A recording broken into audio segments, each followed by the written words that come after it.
Upasaka Upasika sekalian, selamat pagi, selamat tahun baru. Kita lama nggak ketemu ya, 1 tahun. Iya, karena ketemu terakhir kita tahun 2017, sekarang udah 2018. Ya, tahun datang silih berganti, usia kita terus bertambah, perjalanan kita di dalam samsara sampai hari ini juga belum kelihatan titik akhirnya kapan, ya.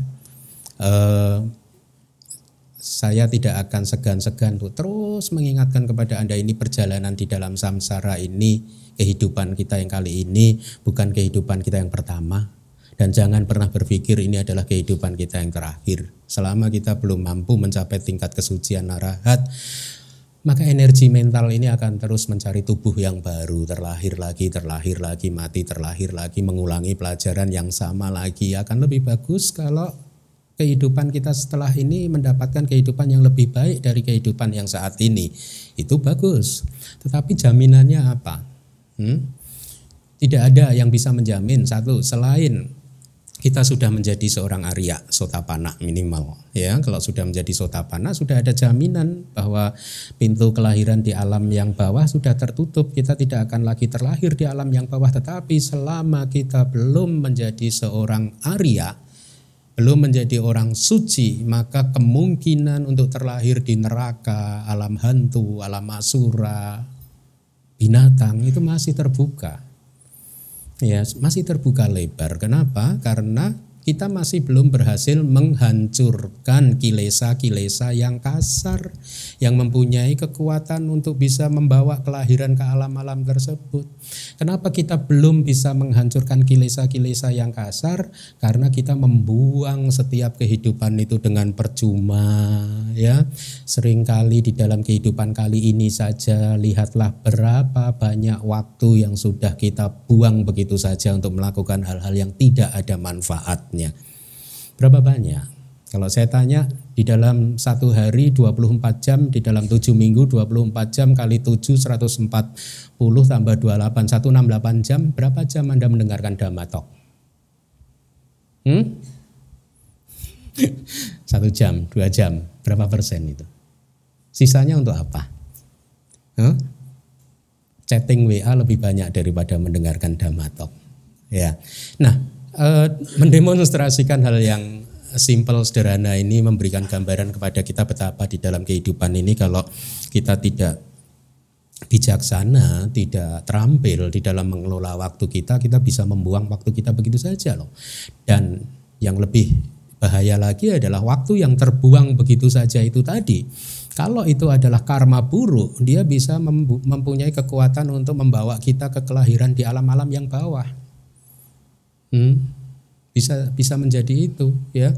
Pelanggaran sila kita, kemarahan kita, kebencian kita, ya, bisa membawa kelahiran di alam-alam yang bawah. Nah, masalahnya adalah bahwa saya yakin seluruh manusia di muka bumi ini percaya bahwa mereka sudah mengelola kehidupannya dengan baik. Tidak ada seseorang yang begitu tahu bahwa dia mengelola kehidupannya dengan cara yang tidak baik kemudian dia menikmatinya, itu tidak ada. Begitu dia sadar ini tidak baik, dia pasti akan mencari jalan untuk keluar. Bahkan seorang yang sedang marah-marah pun, menurut dia marah itu sedang melakukan satu hal yang benar, yang tidak salah. Karena kalau dia tahu bahwa itu salah, pasti dia tidak akan marah-marah. Nah, itu masalahnya. Kenapa ada perbedaan pemahaman, pandangan yang seperti ini? Karena ada saja seseorang yang tidak memahami Dhamma, tidak mau belajar Dhamma. Ya, saya sudah berkali-kali menyampaikan kepada Anda, selama aspirasi Anda adalah ingin hidup dengan mempunyai kehidupan yang damai dan bahagia, maka Anda harus bisa mengendalikan kilesa Anda. Anda harus bisa menghancurkan kotoran batin Anda. Dan untuk bisa mengendalikan serta menghancurkan kotoran batin kita membutuhkan ajaran Buddha. Dan selama itu aspirasi kita, maka di kehidupan manapun nanti 100 tahun ke depan, 1 juta tahun ke depan dan seterusnya, kita akan tetap bertemu dengan Tripitaka. Oleh karena kita tidak bisa menghindari Tripitaka di dalam kehidupan kapanpun nanti di masa depan, karena aspirasi kita yang seperti itu, maka mumpung saat ini kita masih terlahir sebagai manusia, jangan disia-siakan. Belajarlah Tripitaka, ya. Kadang pelajaran di dalam Tripitaka kelihatan sulit, tetapi jangan sampai hal yang seperti itu mematahkan semangat Anda untuk belajar, karena mungkin Anda merasakan sulit saat ini, tetapi nanti seiring berjalannya waktu segala sesuatu itu menjadi mudah, akan terlihat dengan jelas, ya. Apa yang tadi di awalnya itu kita anggap sulit, ternyata itu bukan sesuatu yang sulit seperti yang kita pikirkan. Oleh karena itu butuh kesabaran di dalam belajar Tripitaka, karena kadang Anda akan menemui materi-materi yang sedikit menurut Anda rumit, ya. Tetapi ini hanya masalah waktu saja, ya. Nah, kenapa kita harus belajar Dhamma di kehidupan kali ini? Satu, kita sudah tahu bahwa kapanpun nanti di kehidupan ke depan kita tidak akan bisa terhindar dari Tripitaka. Jadi kita ingin memanfaatkan kelahiran saat ini sebagai manusia yang sangat sulit untuk didapatkan ini, kita manfaatkan semaksimal mungkin, ya, dengan belajar Tripitaka. Toh waktu yang dibutuhkan tidak banyak. Banyak tidak sih? 2 jam di dalam 1 minggu kan tidak banyak kan ya? Atau mungkin 10 jam dalam 1 minggu pun juga tidak banyak. Tetapi sesungguhnya 2 jam, 10 jam ini adalah sesuatu yang paling fundamental, paling penting di dalam kehidupan kita. Kenapa?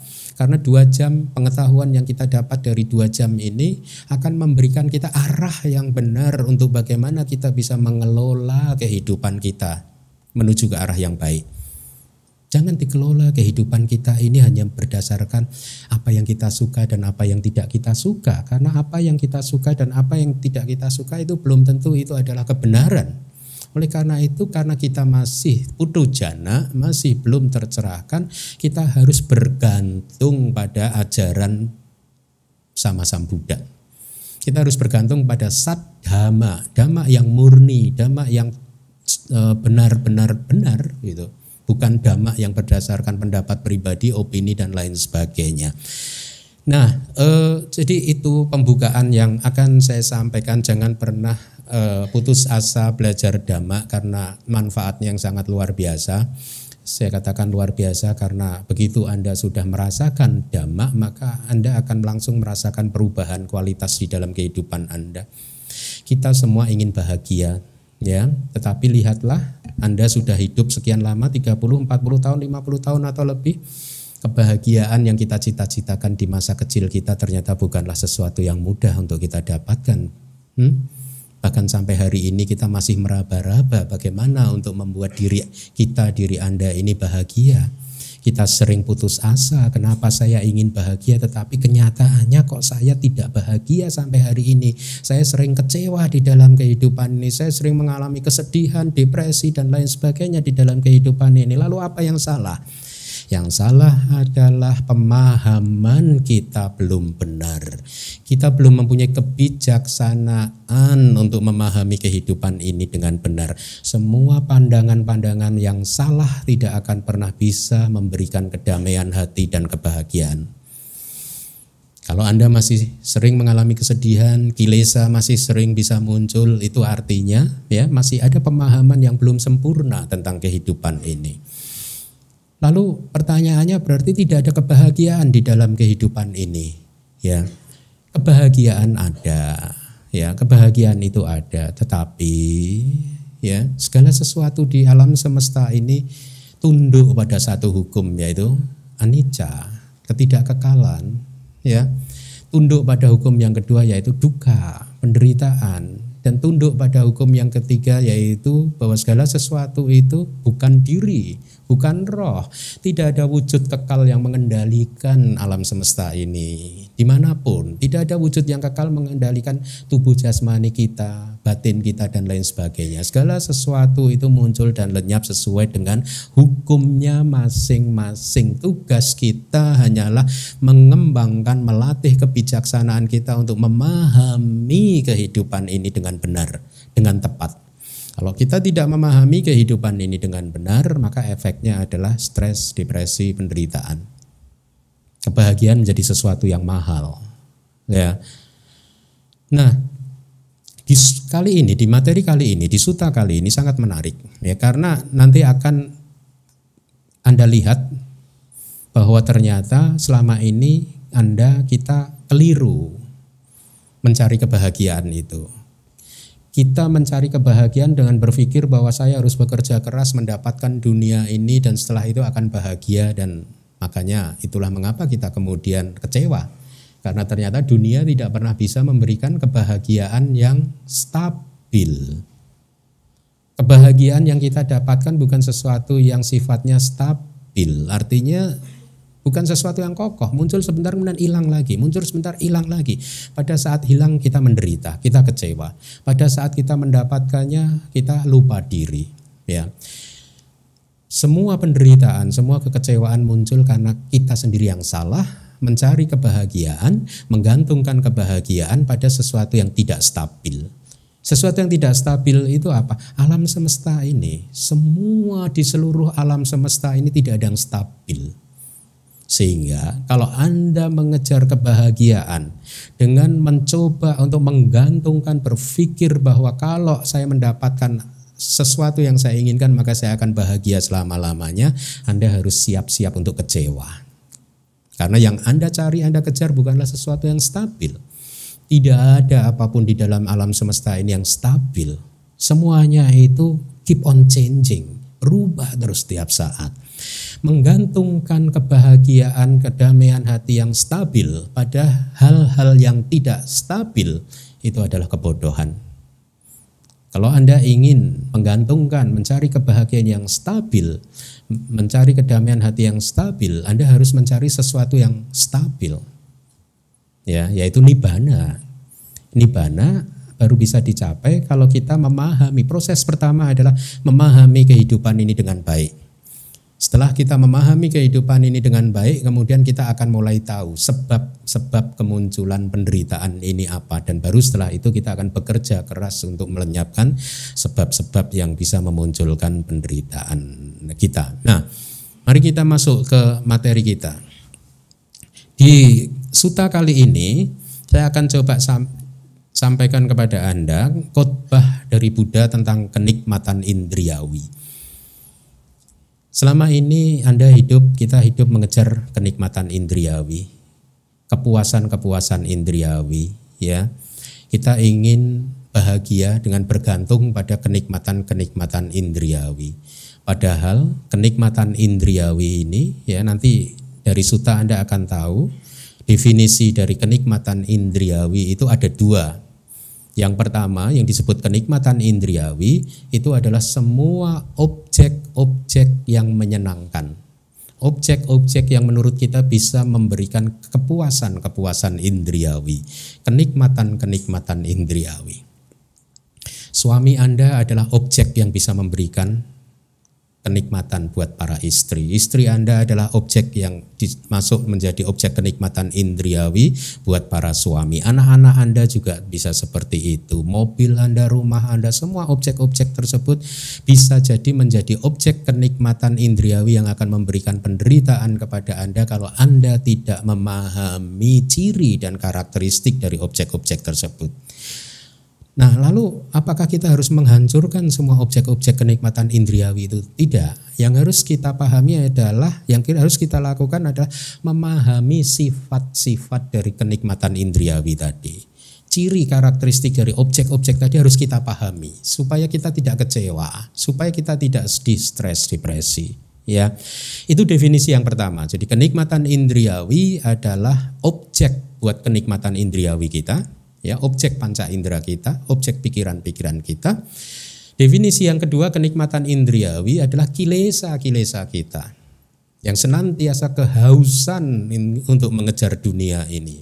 Ya, nah tugas kita hanya memahami ini saja, bukan untuk menghindari objek-objek tersebut, tetapi untuk memahami ini dengan pemahaman yang benar, maka kilesa akan mulai melemah, kotoran batin akan mulai melemah, emosi-emosi negatif akan mulai melemah, yang berdampak pada meningkatnya kualitas kehidupan kita. Ini tugas kita yang penting di dalam kehidupan, bukan mengejar dunia dengan membabi buta, tetapi memahami bahwa dunia ini tidak stabil. Objek-objek panca indera di dunia ini tidak akan pernah bisa memberikan kebahagiaan kita yang stabil. Ya.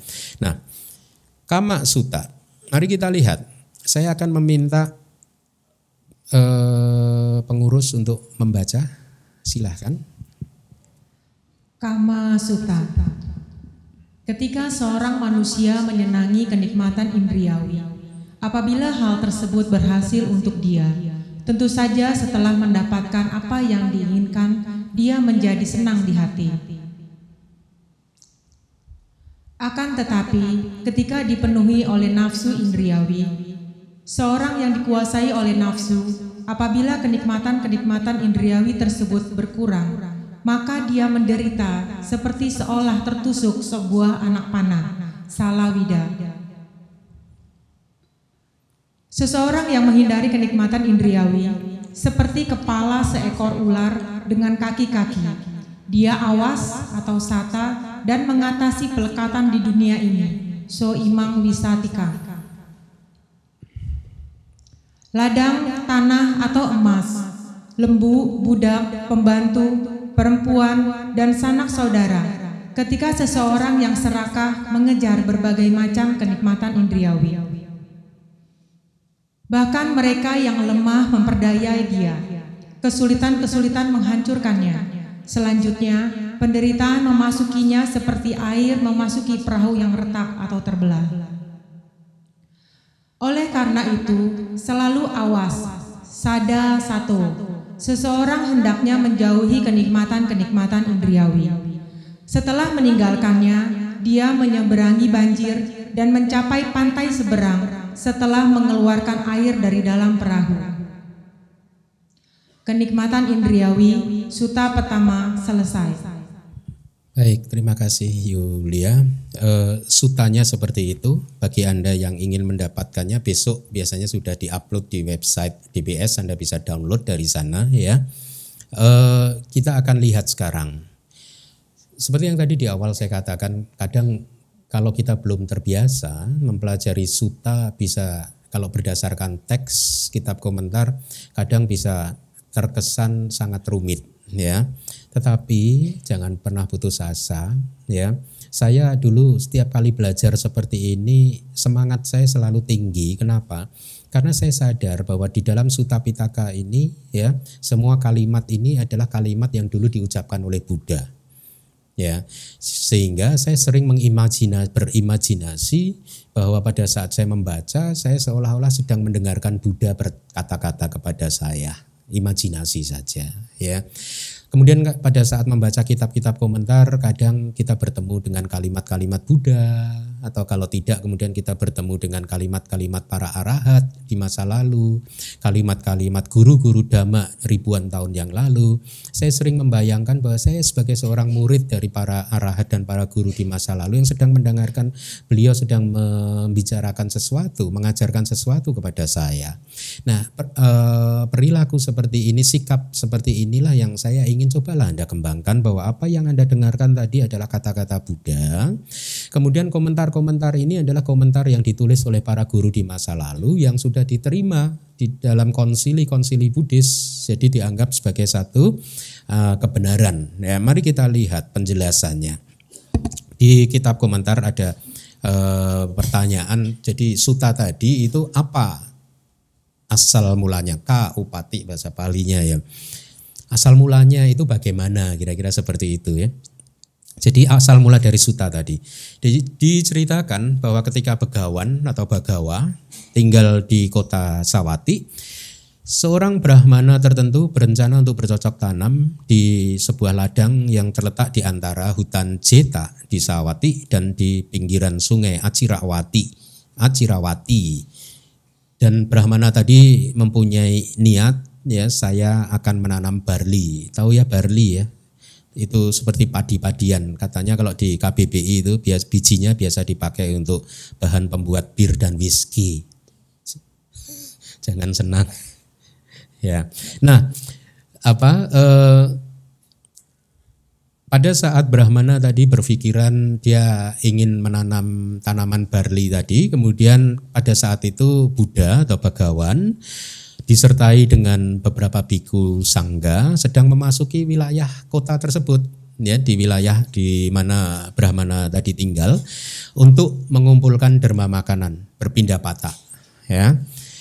Pada saat Buddha melihat Begawan tadi, Buddha melihat Brahmana tadi, kemudian Buddha mencoba untuk mengarahkan perhatiannya kepada Brahmana dan tanaman barli tadi. Jadi ini seolah untuk mengetahui apa yang akan terjadi di masa depan. Buddha kan mempunyai kemampuan itu kan, ya, untuk mengetahui apa yang akan terjadi di masa depan.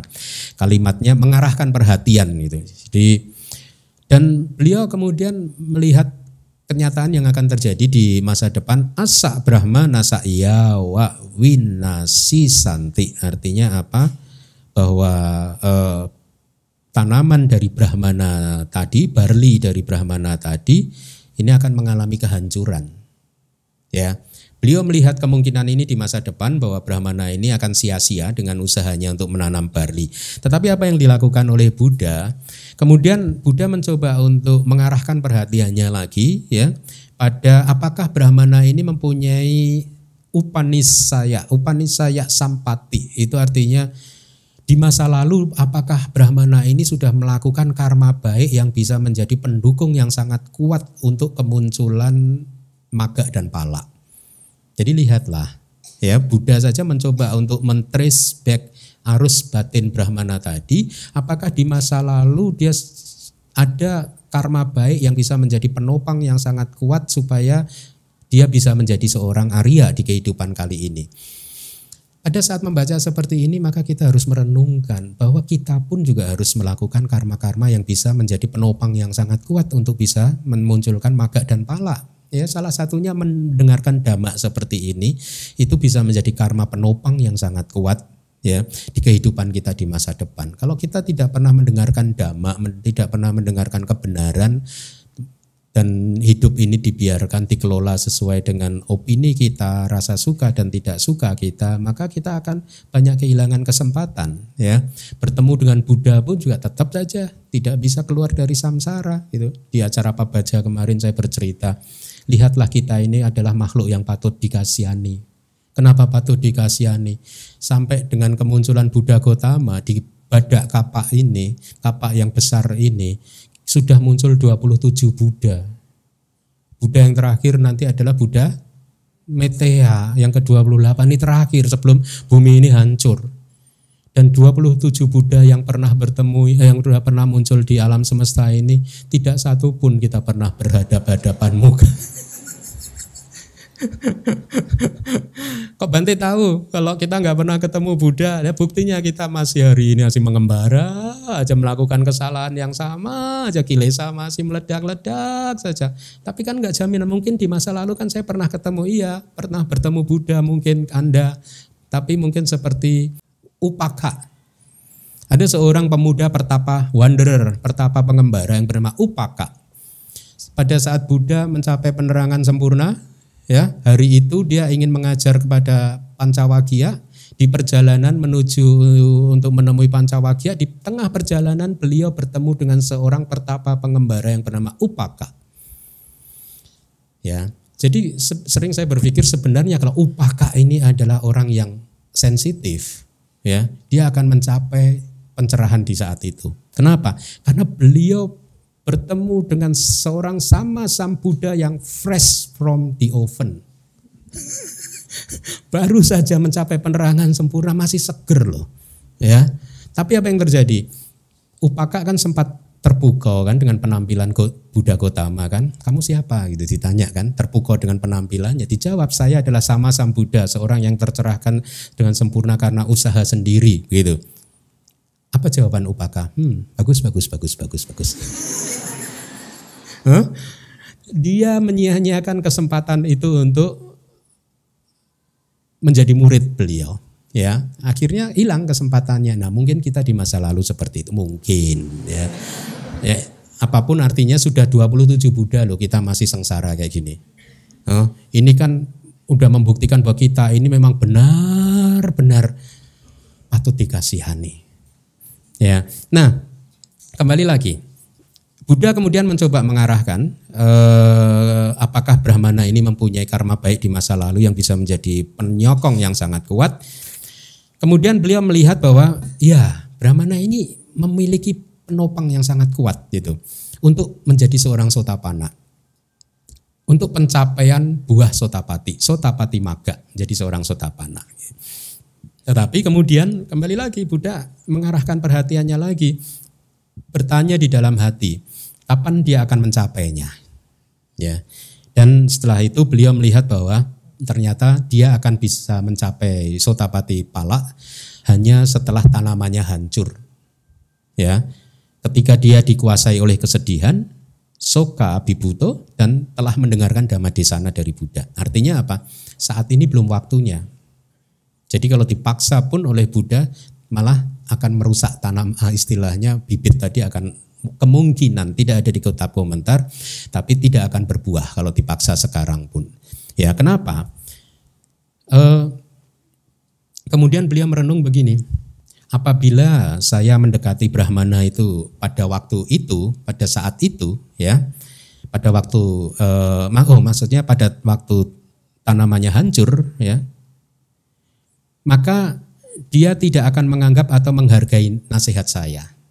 Artinya kalau Buddha baru menyapa Brahmana ketika tanamannya hancur, maka bisa jadi tidak dianggap oleh Brahmana tersebut. Kenapa? Karena para Brahmana ini memiliki berbagai macam kecenderungannya sendiri, nana rucikahi Brahmana, kecenderungannya sendiri, teorinya sendiri, harga dirinya sendiri, dan lain sebagainya. Ya, oleh karena itu supaya nanti pada saat tanaman hancur saya mendekati dia bisa menerima saya dengan tangan terbuka.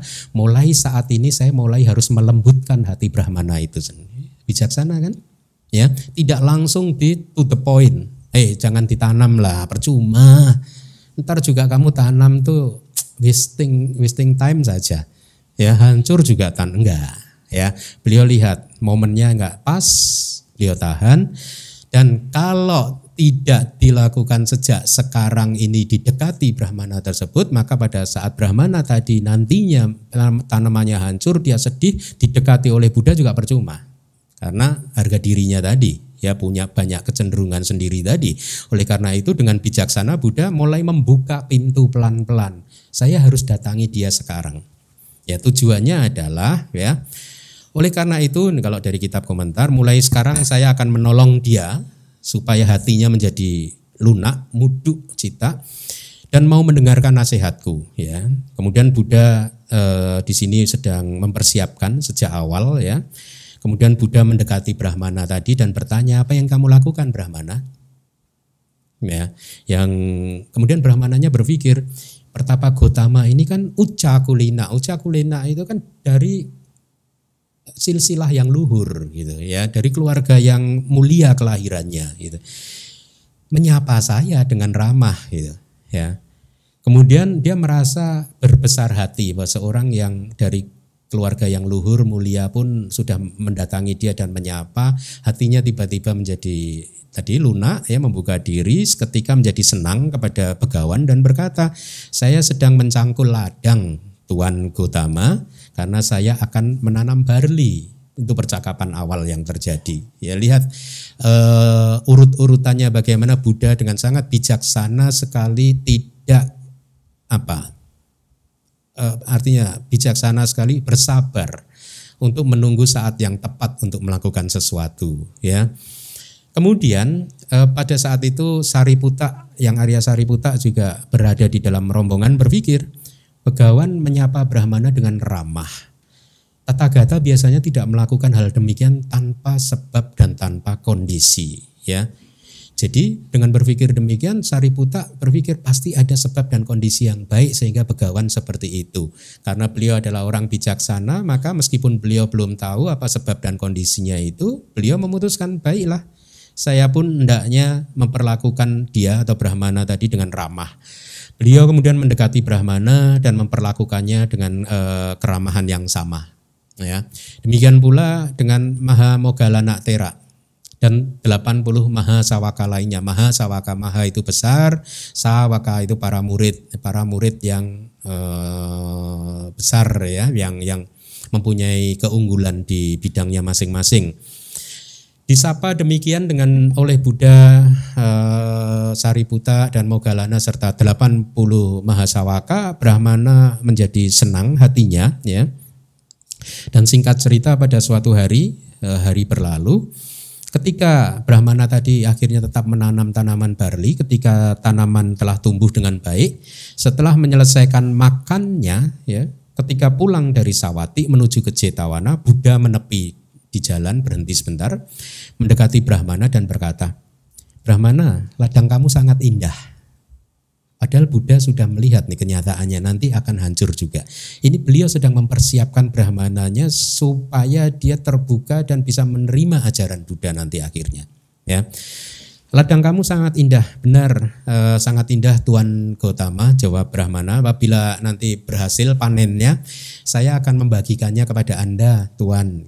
Brahmananya mulai terbuka, mulai simpati, hubungannya mulai baik dengan Buddha. Ya, singkat cerita, setelah masa 4 bulan telah lewat, tanaman barli sudah siap dipanen dan Brahmana sangat ingin memanennya pada hari itu, tetapi tidak sempat. Kemudian dia berpikir, saya akan memotongnya hari ini, kalau tidak bisa maka besok saya akan potong, akan dipanen. Akan tetapi apa yang terjadi? Pada malam hari itu awan gelap gulita muncul dan di sepanjang malam hujan lebat sekali. Ya, sungai Acirawati meluap dan merusak serta menghanyutkan semua tanaman barli dia. Ya.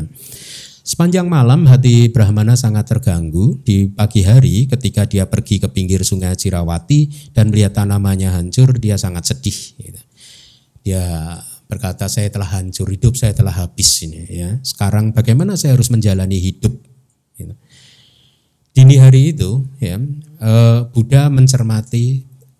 Jadi jadwal rutin Buddha setelah bangun di pagi hari bermeditasi, kemudian beliau akan survei, melihat, mencermati dunia ini, siapa yang bisa dibantu gitu. Jadi mencermati apa yang terjadi di dunia dengan menggunakan mata Buddha caku, dan mengerti bahwa hari ini adalah waktu yang tepat untuk Brahmana mendengarkan Dhammadesana. Ya, setelah memasuki Sawati untuk mengumpulkan derma makanan, beliau berdiri di depan pintu Brahmana tadi, ya. Dan ketika Brahmana melihat Buddha, dia mulai berpikir, hubungannya kan sudah baik, ya, sudah membuka diri. Brahmananya berpikir, Pertapa Gautama telah datang untuk menenangkan hati saya yang tengah dikuasai oleh kesedihan. Brahmana tersebut kemudian mempersiapkan tempat duduk, mengambil pata Buddha dan mempersilahkan Begawan untuk duduk. Walaupun Begawan mengetahui bahwa yang sedang terjadi pada diri Brahmana, tetapi beliau tetap bertanya begini, Brahmana, apakah kamu sedang bersedih hati? Ya, iya Tuan Gautama, ladang barliku semuanya tergenang air. Gitu. Ya, nah kemudian Begawan berkata, ini ajaran yang Anda juga harus camkan di dalam hati. Brahmana, janganlah bersedih ketika mengalami kegagalan. Dan janganlah bergembira sekali ketika mengalami keberhasilan. Kenikmatan indriawi kadang berhasil, kadang gagal. Ya, jadi lihatlah, ini kembali lagi. Kalimat ini dari Buddha, tapi tidak ada di sutta induknya tadi kan. Jadi di kitab komentar pun kadang kita temui kalimat langsung dari Buddha. Oleh karena itu kami dulu di Myanmar, para guru mengatakan kepada kami murid-murid bahwa kitab komentar itu ada bahkan sejak zaman Buddha. Jadi murid mendengarkan, kemudian diingat-ingat, kemudian dimasukkan di dalam kitab komentar yang kemudian menjadi kitab komentar. Ya. Nah, jadi lihatlah bahwa kenikmatan indriawi ini tidak stabil. Tadi yang saya katakan tadi, tidak stabil. Kadang berhasil, kadang gagal. Dan tidak hanya begitu, meskipun berhasil, cepat atau lambat juga akan lari dari Anda, akan lenyap dari Anda. Dan tidak hanya objek-objek tersebut memudar kekuatannya, daya tariknya, tetapi persepsi Anda juga berubah. Makanya hati-hati, tidak hanya objek dunia ini yang berubah, pikiran Anda juga berubah. Persepsi Anda juga berubah, nafsu Anda juga berubah, standar-standar kebahagiaan Anda senantiasa berubah. Jadi jangan pernah melekat kepada objek apapun karena objek tersebut selalu berubah. Juga jangan pernah melekat kepada persepsi-persepsi kita apapun, pikiran-pikiran kita apapun itu juga, karena persepsi, pikiran, perasaan juga selalu berubah. Inilah sumber kebahagiaan. Pada saat kita bisa memahami hal-hal yang seperti ini, jadi nggak bahagia dong Bante. Bahagia muncul dan lenyap, tetapi kedamaian hati kita bisa kita pertahankan. Kedamaian hati. Pada saat pengalaman kehidupan sedang tidak baik, kita bisa berdamai dengan pengalaman kehidupan yang tidak baik. Pada saat pengalaman kehidupan kita sedang baik, kita tetap bisa menikmatinya secara maksimal. Berdamai pada saat pengalaman kehidupan sedang baik itu lenyap. Jadi kehidupan menjadi damai. Kita akan mulai bisa secara perlahan, durasi kedamaian kita mulai meningkat. Hati kita damai. Kehidupan tetap berubah terus, tetapi hati kita tidak terkena dampak dari perubahan-perubahan tersebut. Inilah tujuan dari latihan spiritual kita. Ya, jadi lihatlah, kenikmatan indriawi kadang berhasil dan kadang gagal. Lalu kenapa Anda menghabiskan waktu seumur hidup untuk mengejar kenikmatan-kenikmatan indriawi? Karena Anda belum tahu bahwa kenikmatan indriawi kadang berhasil, kadang gagal, muncul dan lenyap. Tahu kok, kan saya sering mendengarkan ceramah Bante. Buddha kan berkata, sabbe sangkara anicca. Iya kalau pas tahu. Habis itu kan lupa. Makanya besok hari Senin kerja lagi, cari uang lagi gitu. Target hari Senin dapat 1M. Kalau enggak dapat 1M, stafnya dimarahi. Karena dipikirnya kekal kan. Kegagalannya kegagalan yang kekal. Mana ada yang kegagalan kekal? Seperti halnya kesuksesan tidak ada yang kekal, kegagalan juga tidak ada yang kekal. Ya, jadi tingkatkanlah kebijaksanaan Anda untuk memahami ketidakkekalan seperti ini. Ya. Kemudian teks berkata, setelah mengetahui apa yang cocok untuk Brahmana, ya, Buddha berkata khotbah di Kama Sutta tadi sebagai Dhammadesana, ya. Jadi pahamilah ketidakkekalan, jangan terjebak pada sesuatu yang kekal, ya. Karena pada saat Anda memahami bahwa segala sesuatu anicca, apa yang terjadi efeknya? Tanpa Anda sadari, daya tahan Anda meningkat. Daya tahan seperti apa? Daya tahan untuk menerima perlakuan buruk dari orang lain. Daya tahan untuk menerima kegagalan-kegagalan yang kita alami menjadi meningkat. Kenapa ada orang stres, depresi, mudah pecah, mudah patah? Karena daya tahannya lemah. Kenapa daya tahannya lemah? Karena persepsi dia tentang anicca lemah. Kalau orang persepsi tentang ketidakkekalannya itu sudah kuat, mana bisa depresi dia? Lihat, Bante kan gak ada yang depresi kan? Seseorang yang persepsi tentang anicca-nya kuat, dia akan bisa menikmati kehidupan ini dengan baik. Pada saat kehidupan sedang baik, ini mumpung kehidupan sedang baik, ini buahnya sedang manis, ini ayo kita nikmati. Kan sebentar lagi buahnya akan pahit lagi. Ini mumpung manis-manisnya ini. Anda juga harus begitu. Pada saat kehidupan Anda sedang baik, Anda harus nikmati itu. Ya, tetapi Anda harus juga antisipatif. Artinya antisipatif apa? Sadar bahwa ini sebentar lagi akan lenyap. Rasa manis ini sebentar lagi akan pahit. Sehingga karena Anda antisipatif, pada saat rasa manisnya berubah jadi pahit, Anda tidak kaget. Kenapa ada orang stres, depresi? Karena dia kaget.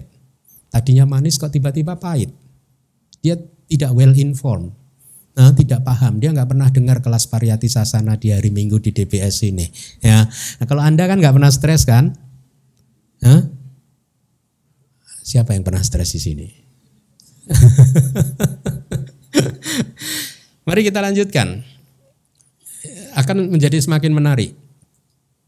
Dalam hal ini yang disebut sebagai kenikmatan indriawi, definisi ini adalah objek untuk kenikmatan indriawi. Definisi pertama, karena nanti ada definisi yang kedua, kilesa-kilesa kita itu juga disebut kenikmatan indriawi.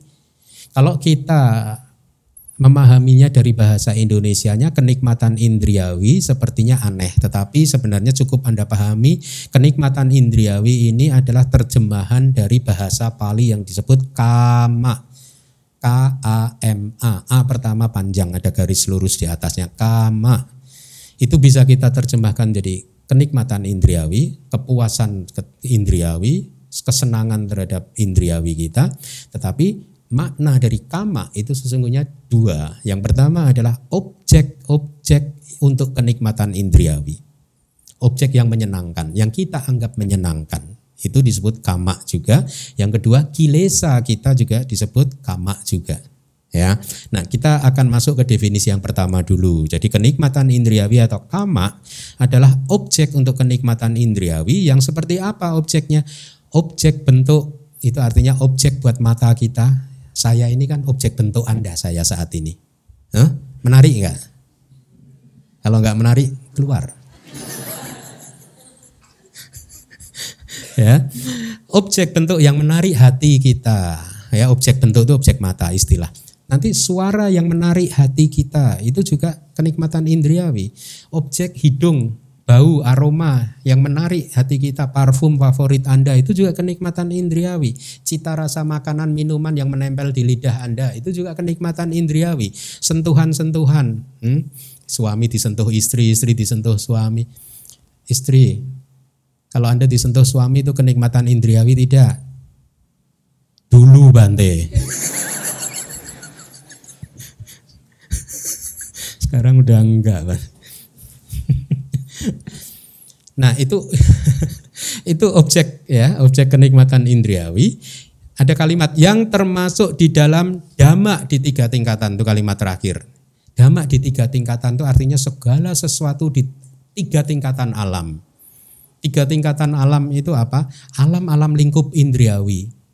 Alam neraka, hantu, asura, binatang, alam manusia, dan 6 alam surga. 6 alam dewa itu juga alam lingkup indriawi. 11 alam ini tingkatan yang pertama. Alam lingkup indriawi. Tingkatan yang kedua adalah alam rupa Brahma. Brahma yang masih mempunyai tubuh halus. Tingkatan yang ketiga adalah alam Brahma yang sudah tidak mempunyai tubuh jasmani. Inilah sebenarnya samsara. 31 alam kehidupan di dalam samsara. Lihatlah, segala sesuatu di 3 tingkatan alam ya, itu bisa menjadi objek kenikmatan indriawi kita. Oleh karena itu, kita tidak pernah beraspirasi untuk terlahir di surga. Ya. Dengan berpikiran surga adalah akhir dari penderitaan. Tidak, kita beraspirasinya keluar dari 31 alam ini untuk merealisasi nibbana. Kita tahu bahwa surga pun juga tidak kekal. Ya, surga pun juga penuh dengan penderitaan. Ya. Oleh karena itulah kita tidak pernah tertarik dengan surga. Kita tertariknya dengan nibbana. Ya. Nah, jadi lihatlah, karena semua objek di 31 alam atau di 3 tingkatan alam itu bisa menjadi objek kenikmatan indriawi yang tidak stabil, maka melekat kepada mereka, kepada objek-objek tersebut dengan berpikir bahwa objek itu bisa memberikan kebahagiaan yang stabil buat Anda, itu adalah khayalan, adalah delusi. Kalau Anda ingin damai dan bahagia, maka Anda harus bisa melepaskan semua itu. Ya, melepaskan pelekatan kita, ya.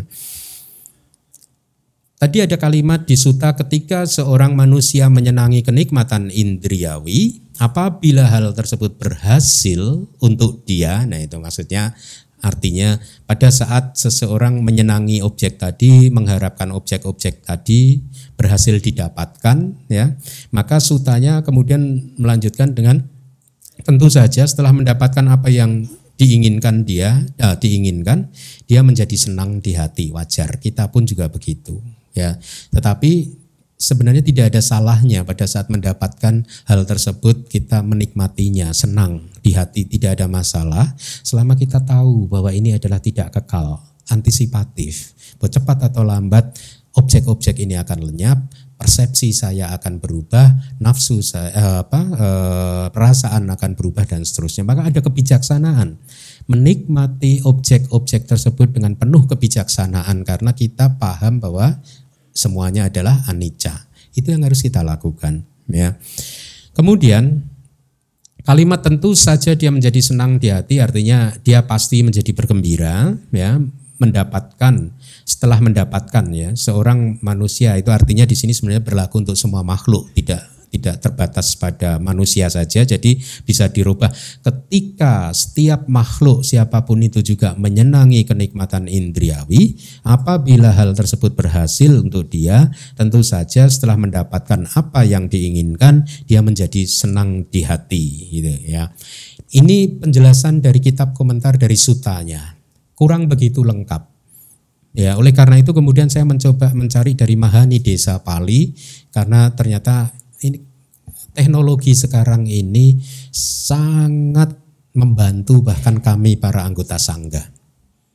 Ya, membantu dalam artian karena sekarang Tripitaka Pali, kitab komentar, subkomentar itu sudah ada di internet semuanya, sehingga begitu Anda memahami bahasa Pali, Anda akan lebih mudah untuk menghubungkannya dari sini ke sana, sini ke sana. Kenapa? Karena Anda tinggal search saja, kalimatnya Anda copy, Anda paste, search, akan ketemu nanti penjelasan-penjelasan yang lain. Sehingga waktu saya lakukan itu ketemulah penjelasan dari Mahani Desa yang lebih lengkap, ya. Jadi begini, definisi di Mahani Desa, 2 jenis kenikmatan indriawi, ya.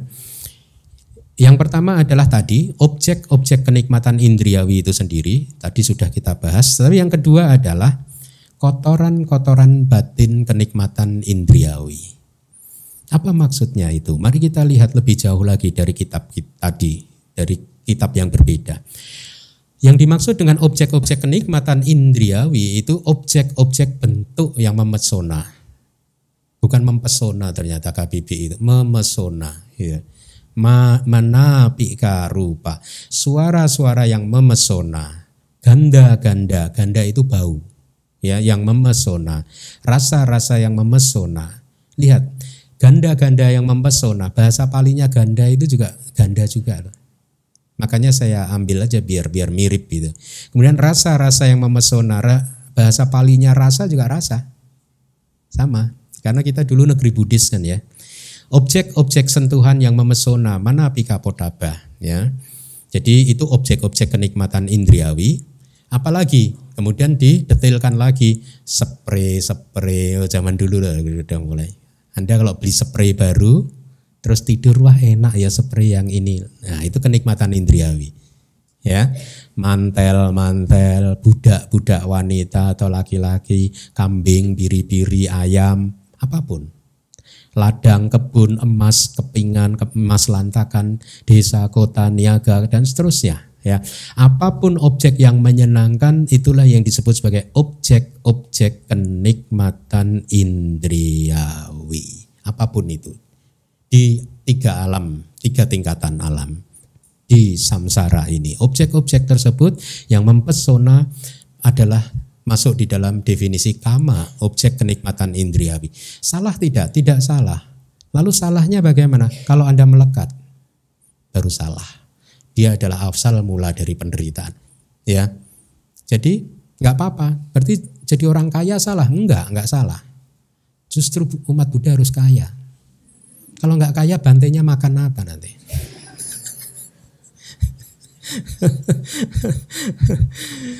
Ya, nah tidak ada yang salah, cuman perilaku bagaimana kita memperlakukan objek-objek tersebut bisa jadi salah kalau kita melekatinya dan dengan pandangan salah kita menganggap bahwa objek-objek tersebut bisa memberikan kebahagiaan yang kekal abadi, maka kita jadi salah. Ya, nah kita harus definisikan juga, ini kitab tadi lebih detail lagi. Kenikmatan indriawi itu bisa dari masa lalu. Kalau Anda sedang lari ke masa lalu, kemarin Pak Baja banyak yang berhalusinasi ya Pak Baja. Fly ke masa lalu itu. Udah diminta mengamati nafas yang hadir saat ini, nafas masuk, nafas malah fly. Lari ke masa lalu loh. Hah? Wah, masa lalu enak ya. Itu udah. Nggak bisa loh, dia diminta untuk present moment nggak bisa. Nah, atau lari ke masa depan. Objek-objek indriawi masa depan yang menjadi obsesi kita, keinginan kita setelah Pak Baja saya nanti akan begini begitu gitu. Ya, Anda pun juga begitu kan, sering kan lari ke masa depan, besok saya akan beli ini. Wah, besok beli mobil yuk, ada mobil baru. Setelah mobil itu kita beli pasti kita akan bahagia selama-lamanya. Begitu enggak? Hah? Dulu kan begitu kan ya kita ya, sering ditipu oleh pikiran kita kan. Kalau kita dapatkan ini kita bahagia selama-lamanya. Nah, kita nggak pernah belajar loh dari kesalahan itu loh. Seharusnya sudah cukup pengalaman kehidupan ini memberitahu kita bahwa dunia ini tidak pantas untuk dilekati. Karena tidak stabil, karena selalu muncul dan lenyap ya. Nah, masa lalu, masa depan atau saat ini, internal atau eksternal, artinya apa? Internal itu apa yang ada di dalam diri Anda. Kenikmatan-kenikmatan indriawi bisa muncul dari apa yang ada di dalam diri Anda, ya, yang sudah menjadi milik Anda, atau bisa muncul dari eksternal, dari sesuatu yang menjadi milik orang lain. Ya, seperti Anda menikmati suami, suami menikmati istri, anak-anak dan lain sebagainya, itu objek-objek eksternal. Jadi pelekatan kita kepada objek-objek indriawi bisa muncul dari objek internal dan juga objek eksternal atau kedua-duanya. Inferior, menengah atau superior itu mengenai kualitas ya. Jadi jangan pernah berpikir bahwa Anda hanya melekat kepada barang-barang yang mewah. Atau Anda mungkin berargumen, enggak Bante, saya sama yang mewah-mewah udah enggak melekat kok sekarang Bante. Ya oke, sama yang mewah enggak melekat, sama yang enggak mewah melekat enggak? Ya sedikit masih sama saja. Sama saja. Ya, yang penting kemelekatannya, objeknya tidak penting akhirnya, ya. Yang mengerikan apa jika ada kan orang yang melekat kepada objek-objek yang mengerikan, perilakunya menjadi sangat merusak, ya. Atau bahkan juga sudah kalau hidup ini enggak bermanfaat, lebih baik saya akhiri saja kehidupan ini, enggak apa-apa lah nanti lahir di neraka juga enggak apa-apa. Ya, ada kemelekatan seperti itu, ya. Yang mengerikan misalkan melekat pada kemarahan, ya. Kalau Anda sedang marah, kenapa Anda tidak bisa melenyapkan kemarahan Anda pada waktu yang sangat cepat? Kenapa? Karena Anda melekat pada kemarahan tersebut. Kemarahan itu mengerikan tidak? Mengerikan. Tapi kenapa Anda tahan-tahan? Anda nggak mau lepaskan? Karena Anda melekatinya kemarahan tersebut. Oleh karena itu di Abhidhamma dijelaskan, kalau nafsu keserakahan itu melekat pada objek untuk dinikmati, kemarahan kebencian itu menggenggam melekat pada objek untuk dihancurkan. Seperti lintah-lintah itu loh, lintah itu. Lintah kalau dia melekat di kaki seseorang kan dia menghisap darah, melekat pada situ untuk dihisap darahnya. Kemarahan juga seperti itu, melekat untuk menghancurkan. Kalau Anda marah terhadap seseorang, pada saat orang itu ada di hadapan Anda akan omeli sepuas mungkin, ya kan? Nanti begitu orang yang menjadi objek kemarahan Anda itu udah lenyap nih, udah nggak ada di hadapan Anda, problem Anda selesai nggak? Enggak. Pada saat Anda mau tidur, wajah dia tiba-tiba di depan lagi gitu. Karena Anda lekati terus, Anda masih menempel terus di batin Anda, ya. Manusiawi dan surgawi, jadi artinya objek-objek kenikmatan indriawi sebagai manusia di alam manusia atau melekat pada kehidupan surga, ya. Apapun yang hadir di saat ini, ya, kalau dalam dunia modern itu spray apa itu udah nggak mungkin sekarang jadi mobil, HP, WA, FB. Ya, apalagi? Dunia modern kan begitu ya, nge-mall, TV, udah banyak objeknya kan. Mari kita lanjutkan lagi. Nah, kenikmatan indriawi bisa juga dari hal-hal yang kita ciptakan sendiri, diciptakan oleh batin, ya, ataupun yang tidak diciptakan oleh batin, ya. Diciptakan oleh batin tadi pada saat Anda lari ke masa lalu, Anda menciptakan objek-objek masa lalu yang sudah lenyap, Anda hadirkan lagi, atau lari ke masa depan, objek-objek yang belum ada Anda ciptakan seolah-olah sudah hadir, ya. Yang tidak diciptakan oleh orang lain dan seterusnya. Jadi ini intinya hanya definisi tentang objek-objek kenikmatan indriawi. Memang seperti ini, ya. Kitab komentar menjelaskan.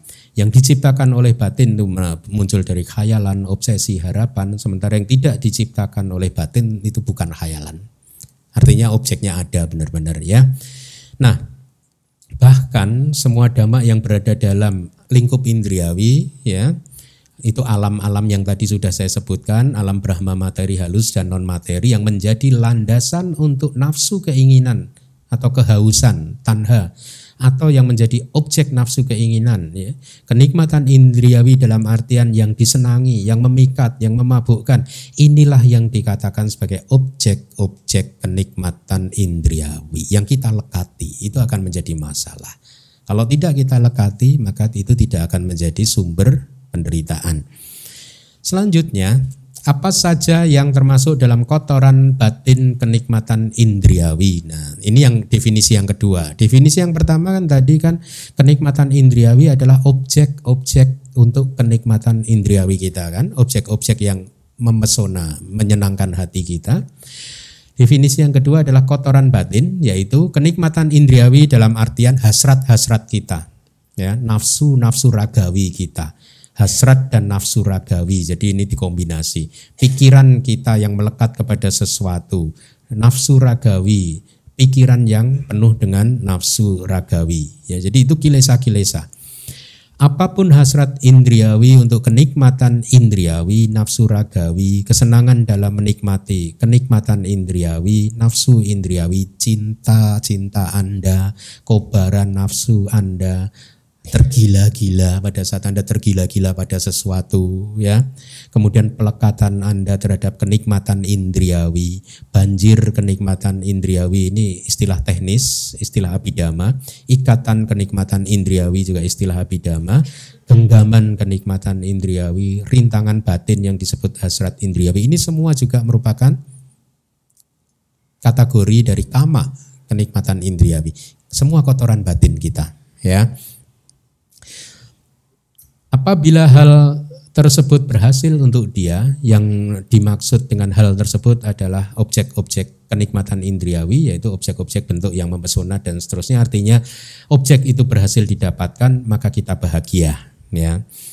Apabila tidak bisa kita dapatkan, kita menderita. Apabila sudah kita dapatkan, tiba-tiba ternyata dia tidak memenuhi janjinya, artinya tidak memberikan kita kebahagiaan yang stabil, kita kecewa lagi. Jadi lihatlah, pelekatan terhadap alam semesta dan segala isinya ini, kalau kita tidak hati-hati, hanya akan membuat kita menderita. Ya, oleh karena itu, kembangkanlah terus kebijaksanaan Anda, ya, untuk memahami bahwa di dalam alam semesta ini tidak ada yang stabil. Semuanya berubah. Tidak ada ceritanya Anda akan bahagia selama-lamanya dengan berdasar pada sesuatu yang tidak stabil. Pahamilah bahwa mereka semua adalah fenomena yang muncul dan lenyap, termasuk pikiran-pikiran Anda, nafsu-nafsu Anda, perasaan Anda, itu adalah sesuatu yang tidak kekal. Dengan memahami hal yang demikian, maka kita akan menjadi damai. Karena kita menjadi orang yang antisipatif. Kita tahu bahwa sebentar lagi rasa manis ini akan berubah. Sehingga kita tidak stres pada saat rasa manis berubah menjadi rasa pahit. Pada saat rasa pahit sedang muncul, pengalaman hidup kita sedang pahit, tidak sesuai dengan apa yang kita cita-citakan, kita juga tidak stres karena kita antisipatif. Kita sudah tahu bahwa sebentar lagi pengalaman hidup yang tidak baik akan berubah menjadi baik. Segala sesuatu seperti itu. Tidak ada pengalaman baik yang kekal, tidak ada juga pengalaman tidak baik yang kekal. Sebenarnya tugas spiritual kita sangat sederhana, merealisasi ini saja. Ya. Karena begitu Anda merealisasi ini, Anda akan mulai bisa menikmati kehidupan ini dengan lebih baik lagi. Kualitas kehidupan Anda meningkat, Anda akan sadar, ternyata hidup itu, kebahagiaan itu murah ya, nggak mahal ya. Lalu kenapa saya harus menghabiskan waktu saya seumur hidup ini untuk mengejar kekayaan, kalau ternyata kebahagiaan ini murah, semurah ini. Dengan demikian kita mulai menjadi apa? Puas dengan apapun yang kita alami. Ini juga satu kemajuan spiritual, mengembangkan rasa puas terhadap apa yang sudah kita punya saat ini. Karena rasa puas terhadap apa yang sudah kita miliki akan memberikan kedamaian dan kebahagiaan, ya. Jadi dengan memahami anicca, kita akan bisa mengembangkan rasa puas terhadap apa yang kita miliki. Dengan memahami bahwa kehidupan ini adalah anicca, tidak hanya rasa puas yang berkembang, tetapi kita bisa lebih sabar, dan bisa lebih tabah di dalam menjalani kehidupan ini. Dengan demikian kita akan semakin jarang terjebak pada kilesa-kilesa kita, ya. Baik, jadi saya cukupkan dulu kelas kita pagi hari ini. Semoga bermanfaat. Kelas masih berlanjut minggu depan. Terima kasih. Sadu. Bante, kalau dalam dunia bisnis kan ada namanya kerugian di mana utang tidak dibayar, padahal dia punya kemampuan. Apa harus kita lakukan, Bante? Kita tarik barangnya atau gimana gitu? Terima kasih, Bante.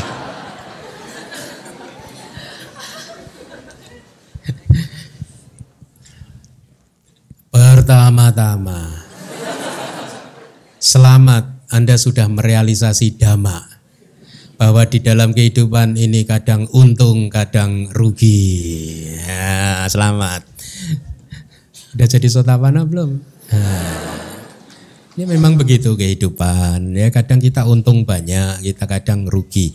Lalu apa yang harus kita lakukan kalau kita rugi? Kita tagih.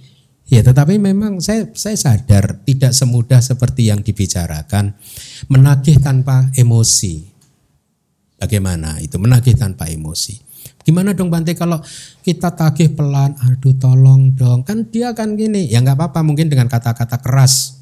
Awas lo ya, kalau kamu nggak ini besok saya masukkan ke kantor polisi ini gitu. Ya kadang harus ditakut-takuti juga tidak apa-apa, tapi hati-hati.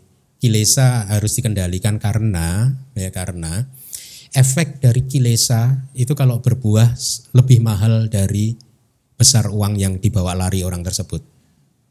Ya, misalkan orang tersebut membawa lari uang Anda 1 miliar katakanlah, ya, dan Anda kejar dengan kilesa tersebut menjadi timbunan karma buruk, ya.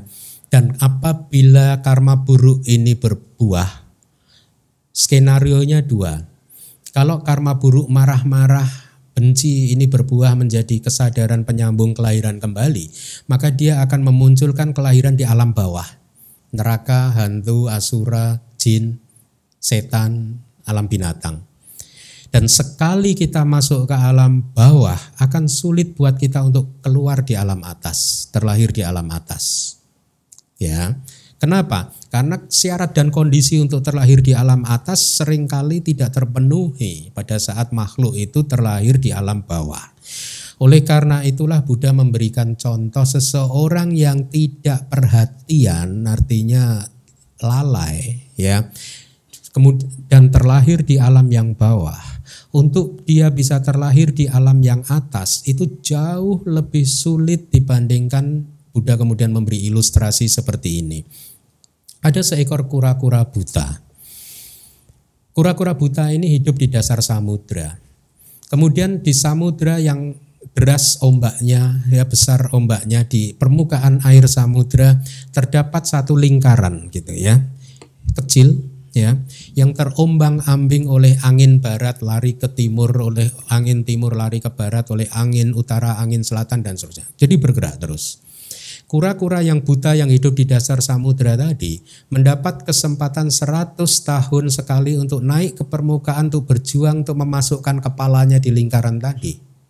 Sulit kan? Karena ini terombang-ambing terus kan. Bahkan hal tersebut masih lebih sulit makhluk yang tidak penuh perhatian, penuh kelengahan, yang berada di alam-alam yang bawah untuk bisa terlahir di alam atas. Dan kemudian ada satu kalimat Buddha lagi, buat makhluk-makhluk yang seperti ini, maka 4 apaya ini seperti rumah tinggal mereka. Sekali-sekali saja dia keluar rumah untuk terlahir di alam manusia, kemudian dia masuk lagi, pulang ke rumah lagi. Ya, nanti setelah 1 juta tahun dia terlahir di alam manusia untuk kemudian masuk pulang ke rumah lagi di 4 apaya lagi. Hati-hati dengan pengaruh kilesa. Sedemikian hebatnya kilesa-kilesa itu bisa membuat penderitaan yang berkepanjangan. Dan yang harus kita lebih hati-hati adalah kalau kita marahnya hanya 5 menit saja, jangan pernah berpikir bahwa 5 menit ini hanya 1 biji karma buruk saja. Karena di dalam 1 jentikan jari diduga itu kira-kira dalam satu jentikan jari itu bermiliar-miliar kesadaran atau karma baik atau karma buruk itu tercipta. Jadi 5 menit saja akan cukup membuat kita terlahir atau makhluk terlahir di alam-alam bawah untuk berjuta-juta tahun, bermiliar-miliar tahun, berkali-kali. Inilah mengapa ada banyak cerita di dalam kitab komentar satu makhluk karena karma buruk tertentu kemudian dia lahir di alam neraka. Setelah selesai dari alam neraka, karma buruk tadi memunculkan lagi kelahiran di alam binatang. Setelah selesai dari alam binatang, karma yang sama tadi memunculkan lagi kelahiran di alam-alam yang lain. Dia hanya berputar-putar di 4 alam yang penuh penderitaan. Penderitaan hanya gara-gara satu perbuatan. Bayangkan pada saat Anda menanam biji mangga, satu biji mangga yang Anda tanam akan menghasilkan buah mangga berkeranjang-keranjang. Lihatlah, demikian pula dengan cara bekerjanya karma. Karma baik atau karma buruk. Oleh karena itu kita harus bisa mulai tegas terhadap kilesa-kilesa kita. Say no untuk kilesa-kilesa kita. Ya, kalau kilesa sudah berkembang segera padamkan. Karena risikonya terlalu mahal. Lebih mahal dari uang 1 miliar tadi yang dibawa lari tadi. Ya, terlalu mahal. Tidak hanya itu skenario yang pertama. Skenario yang kedua, kalau kemarahan kebencian kita tidak menjadi karma produktif yang menghasilkan kelahiran, tetapi dia menjadi karma produktif yang muncul di sepanjang kehidupan. Mungkin seseorang karena karma yang lain akhirnya terlahir sebagai manusia, tetapi pada saat dia terlahir sebagai manusia, karma kemarahannya tadi berbuah di sepanjang kehidupan. Karma kebenciannya tadi berbuah di sepanjang kehidupan dia sebagai manusia. Akhirnya dia menjadi manusia yang seperti apa? Karena dia dulu marah-marah, berarti kalau orang marah kan wajahnya jelek. Ya, minimal di kelahiran ini sebagai manusia, dia lahir sebagai manusia yang wajahnya jelek. Ya, kalaupun wajahnya ganteng, cantik, dia tidak banyak teman. Dia akan selalu tidak dihargai oleh orang lain. Mau bisnis ini gagal, bisnis itu gagal karena teman tidak menyukai dia. Ini karena karma-karma yang muncul dari masa lalu karena kemarahan dan kebencian. Jadi apapun itu skenarionya, baik itu skenario yang pertama ataupun kedua, harganya terlalu mahal. Jauh lebih mahal dari uang 1 miliar. Oleh karena itu kita harus mulai paham mana yang penting dan mana yang tidak penting untuk kita lakukan. Orang membawa lari uang Anda, tagih dengan hati yang baik, ditakut-takuti tanpa kemarahan. Ya, seperti seorang ibu yang menakut-nakuti anaknya yang bandel. Kalau kamu masuk hutan hari ini, mamah doakan kamu diseruduk kerbau. Ya. Dan ini ada di kitab kita loh. Kemudian anaknya nekatkan masuk ke hutan, tiba-tiba ada kerbau lagi mau menyeruduk. Apa yang dia lakukan? Dia hanya berhenti. Semoga apa yang ada di hati mama saya yang terjadi, bukan apa yang keluar dari mulutnya. Dan singkat cerita, happy ending story, kerbaunya berhenti, nggak jadi. Karena hati dia tidak bermaksud untuk mencelakai anaknya. Dia hanya di mulut saja, hatinya tidak. Sama. Jadi Anda kalau nagih itu di mulut saja lah. Tapi nggak ada dendam sama sekali, nggak ada kemarahan, kebencian sama sekali ya. Karena dendam, kemarahan lebih mahal dari uang 1 miliar atau uang berapapun. Ya, baik. Selamat siang Bante. Pertanyaan saya semoga mudah saja. Tadi Bante bercerita menyinggung sedikit tentang Pak Baja. Mungkin di awal tahun baru ini ada 1 atau 2 pesan atau cerita yang terjadi Pak Baja yang mungkin bisa berguna buat membimbing kita di tahun ini. Terima kasih. Apa ya? Cerita yang positif atau negatif? Tentu yang positif dong, jangan negatif. Begini, jangan pernah berpikir bahwa umat tidak bisa bermeditasi. Ya, jangan pernah berpikir bahwa umat tidak mempunyai kesempatan untuk menjadi sotapanna atau bahkan di atasnya. Jangan pernah berpikir bahwa untuk bisa menjadi seperti itu maka umat harus meninggalkan suami atau istrinya. Jangan. Karena pencerahan itu terbuka buat Anda semua. Ya, masuk di dalam pengalaman meditasi yang paling dalam, bukan monopoli kaum biku. Anda pun bisa. Saya sudah sejak tahun, kalau saya di DBS sudah Pak Baja 3 kali, sudah sejak tahun 2012 berarti. Setiap tahun saya mengajar retret dan selalu menemukan hasil yang cukup positif. Artinya umat bisa bermeditasi. Ya. Jadi pesan apa yang ingin saya sampaikan untuk menjawab pertanyaan Mulyadi adalah bermeditasilah. Semuanya, bermeditasilah. Hidup ini terlalu berharga kalau Anda sia-siakan. Karena kehidupan kelahiran depan tidak pasti. Terlalu berharga.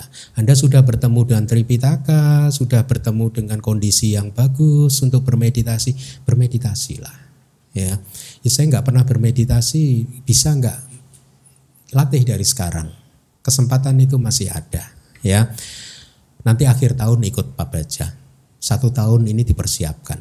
Karena memang di Pak Baja itu istilahnya sudah lebih pada praktek yang serius. Tidak belajar lagi di situ. Artinya saya sangat berharap yang ikut Pak Baja itu orang yang sudah paling tidak terbiasa bermeditasi sehingga kita membenahinya lebih mudah. Kalau dari nol sama sekali ikut Pak Baja akan kaing. Ya.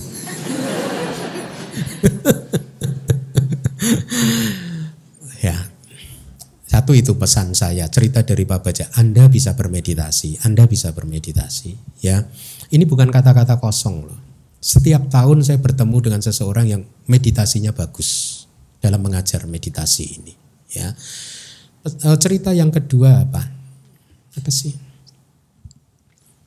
Cerita yang kedua ya, manusia yang tidak paham kenikmatan indriawi itu seperti orang sakau.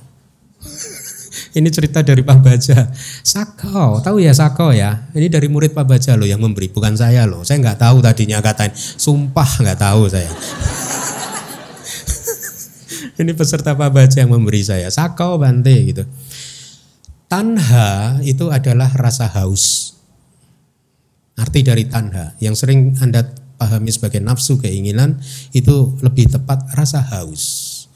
Haus ini, haus itu, haus ini, haus itu, itulah nafsu keinginan, tanha. Itulah kebenaran mulia yang kedua. Itulah asal mula penderitaan. Keinginan Anda untuk melihat, keinginan Anda untuk mendengar, keinginan untuk senantiasa lari menemui dunia ini, itulah kehausan. Keinginan Anda pegang HP, jempolnya kalau nggak main 1 menit aja udah kram. Ini olahraga jempol. Ya, kehausan itulah yang membuat kita menderita. Ya, nah di dalam meditasi itu terlihat, beberapa peserta melihat bahwa kehausan mereka terhadap objek-objek panca indera inilah yang membuat dia menderita. Ya, kejadiannya seperti ini. Ya, di dalam meditasi seseorang akan bisa melihat bagaimana rasa haus untuk menikmati objek panca indera, rasa haus untuk menikmati objek yang menjadi obsesi, pikiran, keinginan, cita-cita, itu adalah asal mula dari penderitaan. Mereka melihat sendiri, bukan dari teori lagi Mulyadi. Ya, mereka yang masuk ke pengalaman meditatif yang sangat dalam paham dengan apa yang saya katakan, bahwa setiap pergerakan untuk mengejar objek panca indriawi inilah asal mula dari penderitaan. Jadi sudah bukan teori lagi, mereka memahami. Oleh karena itu sangat bagus program-program Pak Baja ini karena akan membuat Anda membuktikan teori yang sudah Anda pelajari bahwa ternyata itu adalah satu realitas, satu kebenaran. Nah, kenapa kita harus membuktikan bahwa ini adalah satu realitas? Karena itulah pencerahan nanti. Pencerahan tidak ada di dalam buku. Pencerahan ada di dalam hati Anda. Anda melihat apa yang ditulis di buku dan Anda lihat di dalam diri Anda, itulah pencerahan. Efeknya apa? Kilesa akan mulai semakin jarang muncul. Kalaupun kilesa muncul, durasinya pendek. Kehidupan jadi lebih ringan. Ya, itulah mengapa di dalam pabaja juga saya sering singgung gitu ya, karena kadang saya ini kan merasa sebagai orang yang tadinya tidak mengenal ajaran Buddha. Saya kenal ajaran Buddha itu di periode hampir umur 30 tahun baru mengenal. Terlambat kan, ya. Dan begitu mengenal sejak hari itu sampai hari ini saya istilahnya udah nggak berpaling ke lain hati. Sudah. Pokoknya saya setia sama yang satu ini, saya setia. Setia sama ajaran Buddha, bukan nama yang lain, ya. Nah, dan saya merasakan dampaknya yang sangat hebat di dalam kehidupan saya. Itulah mengapa seringkali saya merasa sangat disturb, terganggu kalau melihat ada umat Buddha sejak lahir jadi umat Buddha kok nggak kenal Tripitaka, nggak kenal meditasi. Itu dalam hati saya, aduh, what a loss.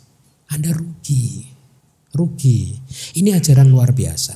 Kalau ada yang di sini yang agamanya non Buddhis, agamanya selain agama Buddha, jangan khawatir. Saya sedang tidak berbicara, saya tidak sedang berbicara tentang agama. Artinya Anda tetap beragama seperti agama Anda. Tapi Anda mengenal Dhamma. Anda bermeditasi. Agama Anda tetap. Buddhism tidak pernah berbicara tentang merubah agama seseorang.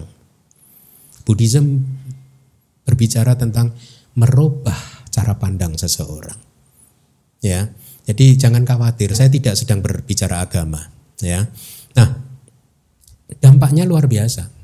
Di dalam waktu yang sangat singkat bisa merubah seseorang. Dan perubahan itu menjadi sangat positif, makin lama makin stabil, makin kokoh, hidup menjadi nyaman. Karena kita makin paham bahwa kehidupan ternyata murah. Itu cerita di dalam pabaja. Kebahagiaan ternyata murah, Mulyadi. Enggak, jangankan 1M, gratis, Mulyadi. Tidak dipungut biaya kemarin yang pabaja itu, enggak ada biaya. Makanan dilayani, ya, kaki kotor dicuci, enak kan? Dicuci, dilap, ya, tidur diberi sleeping bag. Saya heran kenapa enggak ada yang mau lanjut gitu selama-lamanya. Ya. Enaknya kayak gitu kok nggak mau diteruskan loh. 10 hari, lebih heran lagi gitu. Diminta jangan berbicara selama 10 hari ini, dilarang berbicara. Ada aja yang sakau. Malah ngeriung, ngobrol gitu. Itu benar-benar di luar perkiraan saya. Gitu. Apa susahnya 10 hari tidak berbicara? Ya, tapi kalau orang sakau memang begitu kan. Kalau sakaunya itu nggak terpenuhi kan meriang kan. Keringat dingin, menggigil itu kan ya. Nah itu berbicara juga. Jadi cerita yang bisa saya sampaikan kepada Anda semua adalah Anda saat ini beruntung terlahir sebagai manusia, bisa ketemu Tripitaka, ada guru yang mengajar meditasi juga, manfaatkan waktu itu. Ya, tidak hanya di sini kan, sekarang banyak guru-guru meditasi masuk ke Indonesia bagus-bagus kan, manfaatkan. Apalagi Anda punya uang, pergi ke Australia ketemu guru di sana, pergi kemana lagi ketemu guru di sana. Ya, bekerja kumpulkan uang supaya bisa pergi ke luar negeri untuk retret. Ya, bukan untuk memuaskan kenikmatan-kenikmatan indriawi. Ya, nah itu karena sekali lagi. Anda tidak akan pernah menemukan kedamaian dan kebahagiaan dengan mengejar dunia. Belajarlah pada orang yang sudah makan asam garam tentang hal ini. Jangan pernah berpikir Anda adalah makhluk khusus, limited edition. Kalau the rest of the world memang menderita dengan dunia kecuali saya. Enggak, sama. Kan kadang kita ini terlalu sombong kan. Tidak mau belajar dari orang lain dengan berpikir, ya itu kan dia. Saya kan beda. Enggak ada bedanya. Enggak ada bedanya. Kita ini hanya beda casingnya saja. Ya ibaratnya HP ya casingnya aja yang beda. Tapi dalamnya sama. Patut dikasihani semua. Dalamnya kita ini masih KW semua. Jadi begitu, bermeditasilah, kembangkanlah kebijaksanaan yang benar, bahwa alam semesta dan seluruh isinya ini tidak ada yang stabil, tidak bisa memberikan kedamaian dan kebahagiaan kita kalau Anda mengejarnya. Dia hanya bisa memberikan kedamaian dan kebahagiaan kalau kebijaksanaan kita sudah berkembang. Kita tahu antisipatif, ya, anicca, muncul lenyap, muncul lenyap, muncul lenyap. Begitu Mulyadi. Oke ya. Jadi mau ikut Pak Baja. Ada yang lain? Silakan. Siang Bante. Bante tentang kama tadi Bante ya. Bisa tolong kasih jelas spesifik nggak Bante? Contoh berapa lama sih kama itu, satu hasil kama itu bertahan itu Bante? Efeknya kepada kita si pembuat nih, menerima akibatnya gitu Bante. Jadi contoh misalnya saat kita kehilangan sesuatu, misalnya harta benda, contoh mobil kita hilang, kan saat itu kama buruk berbuah. Ya.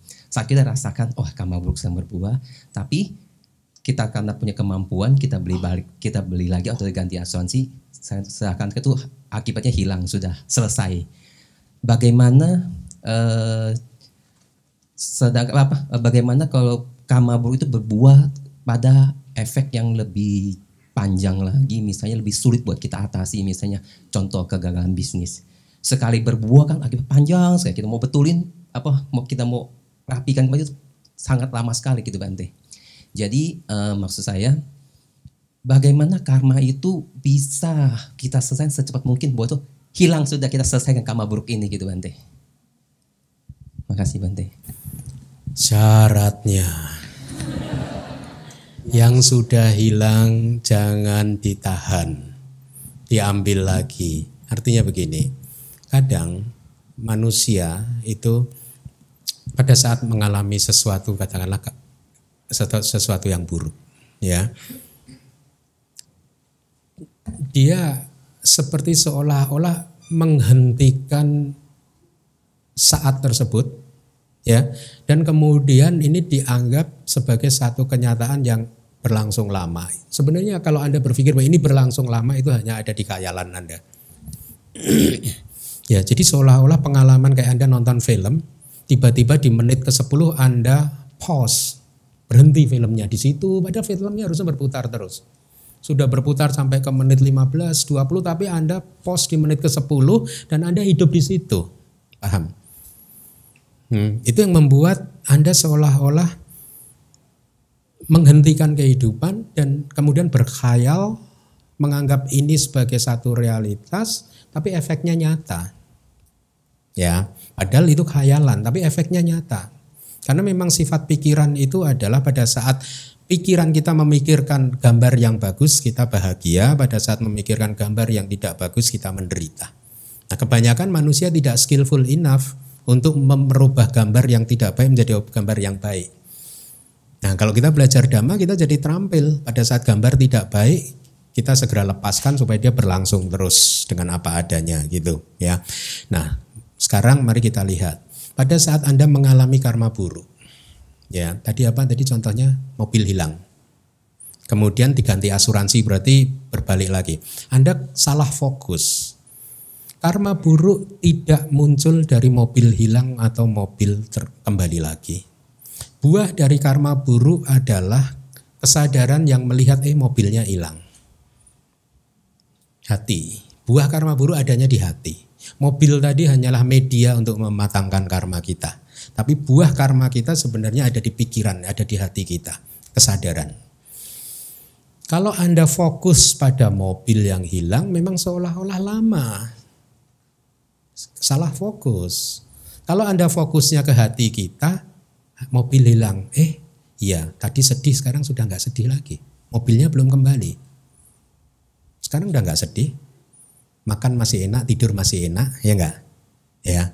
Jadi ternyata anicca ya, mobil hilang ya mobil hilang, tetapi kesedihan ternyata anicca. Ya.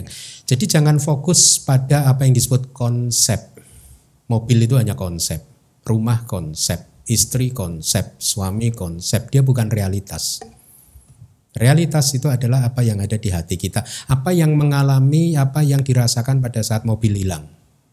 Nah, kalau Anda perhatikan di sini, itu semuanya itu muncul lenyap, muncul lenyap, muncul lenyap, muncul lenyap. Tidak lama.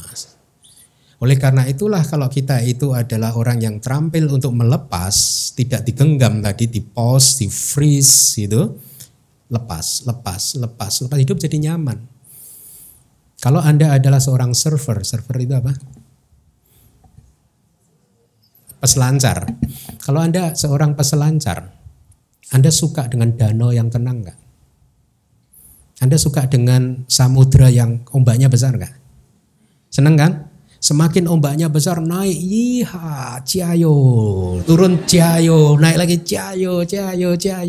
Jadilah seorang peselancar kehidupan yang bisa menikmati naik dan turunnya kehidupan Anda, yang bisa menikmati muncul dan lenyapnya kebahagiaan Anda, yang bisa menikmati muncul dan lenyapnya penderitaan Anda.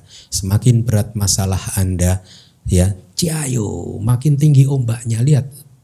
Peselancar sejati dia mencari ombak yang besar seperti di Hawaii di mana gitu kan, ya dia nggak butuh Sungai Citarum, Danau Sunter gitu, nggak bisa berselancar di situ, nggak fun. Justru Samudra India misalnya itu fun, muncul lenyap, naik turun. Nah poinnya adalah Anda semua sering gagal fokus. Kalau Anda fokus pada konsep, Anda akan terjebak pada khayalan menganggap ini kekal. Jangan fokus pada konsep, ya. Kalau istri Anda sedang marah pada Anda, ya, yang Anda fokuskan internal Anda, bagaimana Anda menerima kemarahan istri Anda tadi, ya. Jangan wajah istri Anda di freeze gitu. Pas lagi wajahnya jelek tadi, langsung pause gitu. Ya, jelek terus, Anda milihnya salah sih. Freeze-nya kalau pas lagi tersenyum langsung di pause gitu. Ya, jadi terampillah dalam mempause objek-objek tersebut. Wajahnya sedang cemberut gitu, biarkan lewat dulu, begitu manis. Nah, Anda baru ya itu. Selama Anda fokus pada dunia luar, pada konsep, Anda akan gagal melihat ketidakkekalan. Lihatlah pada fakta realitas, yaitu emosi Anda muncul lenyap, kesedihan Anda muncul lenyap, perasaan Anda muncul lenyap gitu, ya. Kalau Anda terjebak pada konsep seperti misalkan Asin Keminda, Anda udah kenal saya 2 tahun katakanlah. Anda akan terjebak pada satu pemahaman bahwa Asin Keminda 2 tahun yang lalu dan Asin Keminda hari ini adalah Asin Keminda yang sama. Karena namanya sama, Asin Keminda, 2 tahun lalu Asin Keminda, hari ini Asin Keminda, sama. Kan kita tidak bicara kalau Asin Keminda 2 tahun yang lalu. Nah, enggak, kan manggilnya saya cukup Asin Keminda gitu. Ya, itu konsep. Kekekalan akan terlihat kalau kita terjebak pada konsep, dan ini bukan realitas, bukan dhamma juga. Jadi hati-hati. Belajarlah untuk melihat ke dalam. Emosi Anda, kesedihan Anda, kebahagiaan Anda hanya muncul lenyap. Baru di situ ada joyful. Tadi kayak peselancar tadi muncul. Ya. Oke, ya.